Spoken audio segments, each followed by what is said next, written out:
Once we've finished our forward and backwards scan, we're going to make a Gantt table. This is just about laying it out. We're not actually going to use the Gantt table in this video, it's just how we can set it out so it's ready to go. We're going to start by putting the letter of every event we have down the side. We'll put the letter twice, I'll explain that in a second. Next we're going to put the smallest interval of time that we have, and we're going to do it for the whole length, from 0 to whenever our critical path finishes. Just some formatting tips: you can insert extra columns by highlighting a whole bunch and then doing the insert thing. We'll do it a couple of times so we've got plenty of columns because the Google Sheet by default finishes at Z. And we can use the fact, change that to 0.5. We can now click on this little blue box and drag it along so it follows the pattern the whole way along. And we'll keep that going until we get to the end of our time. Now I'm going to highlight all the columns and adjust the size. Do some formatting too. I like to put my numbers up against the left. I'll explain that in a second too. And now we can just highlight the interval for the first event A, and if it's on the critical path I'm going to highlight it red.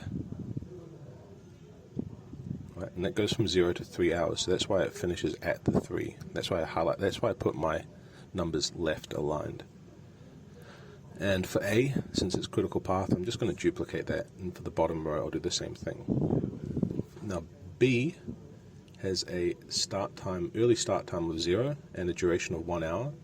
So I'm going to do a 1 hour bar from 0. It has a late start time of 2 and a duration of 1 hour. So I'm going to do a late start bar I'll do that one in yellow. Early start bar in green, late start bar in yellow. Unless it's on the critical path, then I do both in red.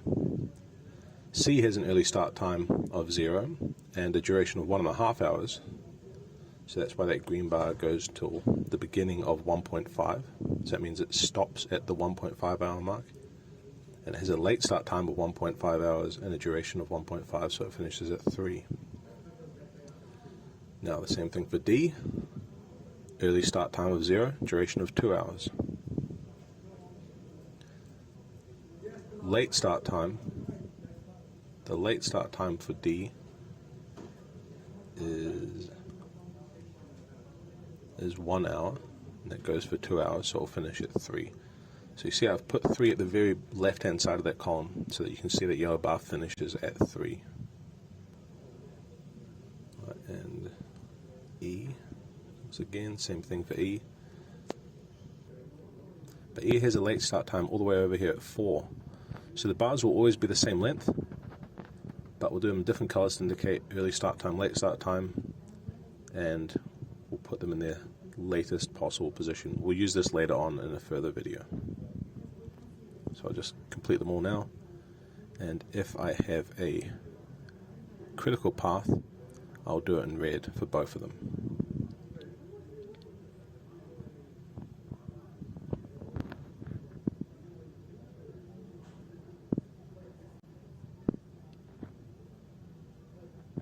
Obviously you won't need to be this fast, this is sped up.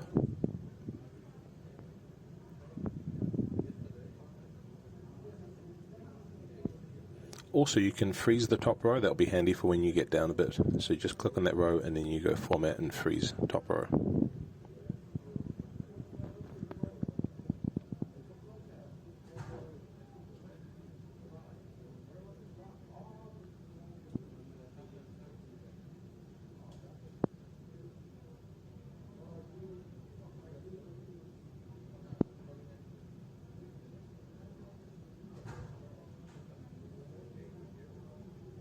Right, and we're all finished.